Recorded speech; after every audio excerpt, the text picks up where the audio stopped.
दोस्तों, career planner studio से मैं भूपेश कुमार अपने अचीवर्स के साथ आपका स्वागत करता हूं। जैसा कि आप जानते हो कि annual result announcement financial year 2020 और 21 का हम लोग कर चुके हैं। बच्चों ने एक सीपीएसई परिवार के बच्चों ने बहुत धमाल किया है, प्रीवियस सारे रिकॉर्ड्स तोड़ दिए हैं।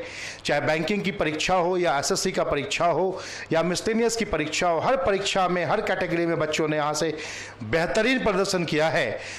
अब उनके सम्मान की बात आती है तो अभी चूंकि कोविड के कारण अभी SK memorial hall book lock है, नहीं बुक हो सकता, इसलिए हम लोग ऑनलाइन फेलिसिटेशन प्रोग्राम लेकर बच्चों के लिए आए हैं, जिसमें बच्चों को सम्मानित भी किया जा रहा है। साथ ही साथ इनके सक्सेस टिप्स भी आप सुन रहे हो, जिससे कि इनकी जो जुबानी बने आपके लिए सफलता की कहानी बन जाए। दोस्तों, जैसा आप जानते हो कि एनुअल रिजल्ट अनाउंसमेंट्स में बैंकिंग डिविजन्स में बहुत सारे बच्चों ने रिजल्ट दिया, एसएससी डिवीजन में बहुत सारे बच्चों ने रिजल्ट दिया। आज जो मैं आपकी मुलाकात कराने जा रहा हूं वो हमारे एमटीएस यानी मल्टीटास्किंग स्टाफ, जो सेंट्रल गवर्नमेंट का, गवर्नमेंट ऑफ इंडिया के डिफरेंट डिपार्टमेंट्स का जो जॉब होता है, वो यहाँ से 86 बच्चों का सिलेक्शन हुआ है, जिसमें कुछ बच्चों से आपकी मुलाकात यहाँ पे इस वीडियो के मार्फत मैं आपको कराऊंगा। आज हमारे साथ प्रेजेंट हुए हैं सृष्टि और विकास। दोनों का एज आपको देखने से ही लग रहा होगा काफ़ी कम है। एमटीएस के एग्ज़ाम को ये लोग पास कर चुके हैं, ग्रेजुएशन की भी डिग्री इन लोग को जस्ट मिल चुकी है, यानी ये लोग सीजीएल के लिए भी ऑलरेडी ट्राई कर रहे हैं और सीजीएल भी आराम से ये लोग क्रैक करना चाहते हैं। तो सृष्टि और विकास, आपको बहुत बहुत स्वागत है स्टूडियो में और बधाई हो, आपको इतना अच्छा जॉब मिला, एक केंद्रीय सरकार का जॉब मिला, इतने कम एज में मिला, तो कैसा लग रहा है आप लोग को? सर बोलो। बहुत अच्छा लग रहा है सर। ये सीपीएसई फैमिली से जुड़ने के बाद पूरी जिंदगी लगभग बदल गई है। वाह, ऐसा लगता है? यस, बिल्कुल सर। Very good. यानी जो बच्चे बोलते हैं सीपी है तो संभव है, आपको लगता है ये आपके लिए अच्छा हुआ? यस सर, बिल्कुल बिल्कुल लगता है। सीपी है तो संभव है? Yes sir. कुछ भी संभव कर दोगे? यस सर, सीजीएल तो निकाल लोगे। Very good. आपको भी लगता है? सर, सीपीएसई फैमिली से जुड़ने से पहले मुझे एसएससी का पैटर्न, सिलेबस मतलब कि कुछ भी क्लियर नहीं था। एक बार जब मैंने इससे जुड़ा, उसके बाद मेरा सब दिमाग पूरे तरह से काम करने लगा, पूरी तरह से क्लैरिटी बन गई, किस तरह से पैटर्न, किस तरह से मुझे एग्जाम निकालना है, किस तरह से मुझे एग्जाम देना है, किस तरह एग्जाम में एक टाइम मैनेजमेंट करना है। कितने सालों से आप यहाँ पे हो? मैं यहाँ से मतलब 3 साल से। 3 साल। तुम कितने साल से? मैं भी 3 साल। 3 साल। चलो, सो इनसे आगे सक्सेस टिप्स के बारे में जाने, उसके पहले सम्मान इनका सबसे पहले किया जाए। आप जहां भी हो, जिस कमरे में हो, ये सम्मान की बात है, रिजल्ट की बात है, गर्व की बात है। और ये मेडल ऐसे ही नहीं मिलता दोस्तों। इस मेडल को चूमने के लिए और पाने के लिए बच्चे कई साल कि पता नहीं कितनी रात जाग जाग कर पढ़ाई करते हैं। तो आज इनका ये समय आ गया। तो चलिए विकास, आपको सीपीएसई परिवार की तरफ से ढेर सारी शुभकामनाएं, आप अच्छा करें। ठीक है सृष्टि, ये मेडल आपके लिए बना है ना? चलो, ग्रेट। तो ये है सर्टिफिकेट जो आपको आज अलुमनाई स्टेटस प्रदान करता है विकास की, आपके लिए। तो तालियों के साथ इनका स्वागत करते रहे दोस्तों। Thank you. तो आइए अब थोड़ा हम लोग इनसे बात करते हैं कि किस तरीके से इन्होंने एमटीएस की तैयारी की। एमटीएस की तैयारी में चूंकि इसमें है तो एग्ज़ाम आसान, लेकिन चूंकि मैट्रिक से लेकर ग्रेजुएशन तक के सभी बच्चे इसको भर देते हैं, तो नंबर ऑफ एप्लीकेंट बहुत ज़्यादा होते हैं और सीट्स कम होते हैं, है ना? तो कट ऑफ काफ़ी हाई जाता है। तो आप बताइए कि बच्चे को क्या नहीं करना चाहिए। यदि एमटीएस के एग्ज़ाम्स की बात करें तो एमटीएस में पास करने के लिए बच्चों को क्या नहीं करना चाहिए? सबसे पहले तो बच्चों को किसी भी सब्जेक्ट को कम नहीं समझना चाहिए। इसके लिए सारे सब्जेक्ट, चारों सब्जेक्ट को एक तरह से लेकर के पढ़ाई करना चाहिए, ताकि मतलब किसी भी सब्जेक्ट में पीछे ना रहें। कोई एक विषय खराब, यस सर, कोई एक विषय खराब होने से पूरा रिजल्ट, कट ऑफ काफी हाई जाता है। यस सर, कट ऑफ काफ़ी हाई जाता है और सारे सब्जेक्ट में अच्छा रहना कम से कम। तो बैलेंसिंग ऑफ ऑल सब्जेक्ट बहुत जरूरी है एमटीएस के लिए। आपको क्या लगता है विकास, क्या नहीं करना चाहिए? सर, इसमें जब आप एनटीएस की तैयारी करते हो तो मतलब कि आप अलग अलग एग्ज़ामों की तरह तैयारी एक साथ नहीं करना चाहिए, बल्कि फोकस बनाए रखना चाहिए कि हमें इसी एग्ज़ाम को निकालना है और चारों जो इसमें सेक्शंस हैं सब में बैलेंस बना करके एग्ज़ाम में बैठना है, उससे सक्सेस का एक फार्मूला तैयार हो। तो ये तो बात हुई कि ये नहीं करना चाहिए, तो करना क्या चाहिए बताइए? करना क्या चाहिए, कैसे हम तैयारी करें कि आप फर्स्ट अटेम्प्ट में आप पास कर गए एमटीएस?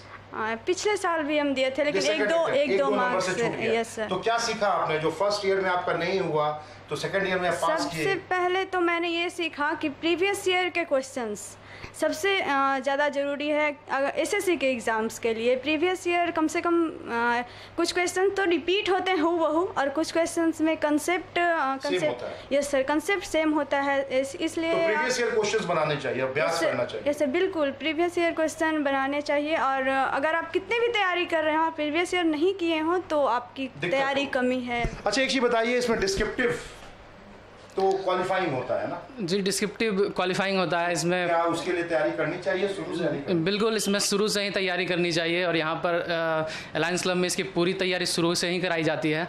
और एमटीएस में चूँकि ऑप्शन ज़्यादा होते हैं डिस्क्रिप्टिव में, तो उतनी मतलब कि स्ट्रेस आपको नहीं लेना पड़ता है। काफ़ी ज़्यादा ऑप्शन होते हैं वहाँ पर, 10 लगभग होते हैं आपको एस्से लेटर। तो मतलब कि फिर भी आपको इसकी तैयारी आपको शुरू से ही बनाए रखनी चाहिए। विकास एंड सृष्टि, पूरा साल पिछला पूरा साल 2020 का है ना, एक तरीके से विद्यार्थियों के लिए बहुत प्रॉब्लम वाला साल था।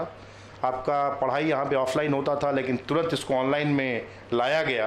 पूरा साल 10 महीने लगभग आप लोगों ने ऑनलाइन पढ़ाई की। तो कैसा रहा ऑनलाइन में आपका सफ़र? क्या आपने किया, क्या ज़रूरी था आपके लिए जो यहाँ से कराया गया, या आपको लगता है कि नहीं ऐसे ही आप घर में रहते और पास कर जाते? नो सर, ऐसा बिल्कुल भी नहीं है। ऑनलाइन पढ़ाई होने से हम लोग कंटिन्यूअस पढ़ाई से जुड़े रहें, और ऐसे क्योंकि लॉकडाउन होने से सभी बच्चे घर चले गए थे, तो बुक्स भी थोड़ा सा दिक्कत था। तो ऐसे में ऑनलाइन पढ़ाई हम लोग को बहुत फायदा किया सर, बहुत। तो सीपीएसई ने जो आपको ऑनलाइन एजुकेशन यहाँ दिया 1 साल 10 महीने, उससे आपको लग रहा है कि काफ़ी फ़ायदा हुआ रिजल्ट आने में? सर, जो सीपीएसई का एक बेसिक फार्मूला है कंटिन्यूटी, कमिटमेंट एंड पेशेंस, जो आप ही के द्वारा दिया गया है, मतलब कि उसको वैलिडेट करने के लिए एक बहुत ही ज़रूरी था कि आप ऑनलाइन मोड में भी उसको लेके जाएं, ताकि पढ़ाई जो है बीच में ना रुके, कंटिन्यूटी बना रहे। और लोग तो बच्चे तो यहाँ कमिटमेंट हो ही जाते हैं, कमिटेड हो ही जाते हैं एग्ज़ाम पे लेकर के। तो ये बहुत ही अच्छा रहा, बहुत ही अच्छा ऑप्शन आपने दिया। दोस्तों सही कहा इन अचीवर्स ने। सीपीएसई परिवार ऑफलाइन कोचिंग के लिए शुरू से जाना जाता रहा है, आज भी ऑफलाइन कोचिंग का एक सशक्त दावेदार माना जाता है पूरे इंडिया में। लेकिन बहुत तेज़ी से लॉकडाउन के समय भी यहाँ के सिस्टम ने जिस तरीके से सारे बच्चों को, हज़ारों बच्चों को जिस तरीके से सर्विसेज देने में हम लोग सफल हो पाए, उसी का ये अंजाम है जो आप देख रहे हो पीछे में, ये रिजल्ट का धमाका। हर कैटेगरी में, हर सेक्शन में रिजल्ट्स की धमाका बच्चों ने दे दी। ये बहुत बड़ी खुशी की बात है, बिकॉज लॉकडाउन का समय था और उसके बाद ये पहला रिजल्ट आया है पूरे वित्तीय वर्ष का, जो पूरा लॉकडाउन में गुजरा, और सारे प्रीवियस रिकॉर्ड बच्चों ने तोड़ दिए। तो जाहिर सी बात है इसमें ऑनलाइन सिस्टम जो सीपीएसई ने इन लोगों को प्रोवाइड किया वो काफ़ी अच्छा इनके लिए रहा, जैसा ये लोग ही बता रहे हैं। ये बताइए क्या यही एंड है या सीजीएल भी करना है? सर, मैं मानता हूँ कि journey of 1000 mile begin with a single step. So ये मेरा जस्ट बिगिनिंग है सक्सेस का। जस्ट सीजीएल भी करना है, राइट? बिल्कुल। आपको? Yes sir. तो आपको ये मालूम है कि आपका जो सीपीएसई परिवार है, आप जैसे वर्किंग प्रोफेशनल के लिए ऑनलाइन मोड में सीजीएल की तैयारी भी, क्लब की एक्टिविटी जैसे जो आप करते थे ऑनलाइन मोड में आने वाला है। यानी आप दिल्ली में, तो आपका दिल्ली से हुआ है? बिल्कुल सर। और आपका वेस्ट बंगाल। आप दिल्ली में रहें, वेस्ट बंगाल में किसी भी दफ्तर में रहें, आपका जो पढ़ाई का जो जज्बा था, जो कंटिन्यूटी था, वो बना रहेगा। तो क्या आप इससे जुड़ के रहेंगे, तैयारी करते रहेंगे? हाँ सर, मुझे अगर ऐसा ऑप्शन मिलेगा तो मैं बिल्कुल जुड़ के रहूँगा। यस सर जी, बिल्कुल मैं जुड़ के रहूँगी। सो दोस्तों आप देख रहे हो कि बच्चे को ये सफलता मिली है, लेकिन बच्चे ने खुद कहा कि ये जिंदगी की इनकी शुरुआत है। ऐसा नहीं है कि ये अपने सफलता के अंतिम पैदान पर आए हैं, और इसीलिए इतना कॉन्फिडेंस इनको लगता है क्योंकि इन्होंने हर एग्जाम्स को बखूबी पास किया है। आखिरी क्वेश्चन आप लोगों से, सीपीएसई परिवार में जो 2 से 3 साल आपने पढ़ाई किया, जो एक्टिविटी कराया गया, डिफरेंट तरह से गुजारा गया आपको, जो कि हो सकता है कि एसएससी के एग्ज़ाम में इंटरव्यू नहीं था या और अन्य स्किल का टेस्टिंग नहीं था, लेकिन आपने यहाँ पर्सनालिटी डेवलपमेंट एक्टिविटी भी किया, ईसाऊ पे भी आपको रेट किया गया, आपको हर तरह के एक्टिविटी से गुजारा गया जिसका एग्जाम में डायरेक्ट कनेक्शन नहीं है, राइट? लेकिन क्या लगता है कि आपके लाइफ में जहां आप नौकरी करने जाएंगे इसका कनेक्शन होगा, इसका वैल्यू होगा या नहीं? सर, इसका बहुत ही गहरा प्रभाव पड़ेगा। जब मैं अपने प्रमोशन की बात जब आएगी तो मतलब कि हम लोग उससे काफ़ी आगे आ जाएंगे। जो लोग एक्स्ट्रा करिकुलर एक्टिविटी में नहीं करते थे, जिनको मतलब कि प्रेजेंटेशन नहीं किया, जिन्होंने प्रेजेंटेशन नहीं सीखा है, जिन्होंने पब्लिक स्पीकिंग नहीं सीखा, तो आपको लगता है सिस्टी ऐसा कुछ? यस सर, इस CPSE परिवार से जुड़ने के बाद कॉन्फिडेंस मेरे में बहुत ज़्यादा आ गया है और ये आगे भी मेरा बहुत हेल्प। Yes sir. चलो, थैंक यू वेरी मच यहाँ आने के लिए स्टूडियो में।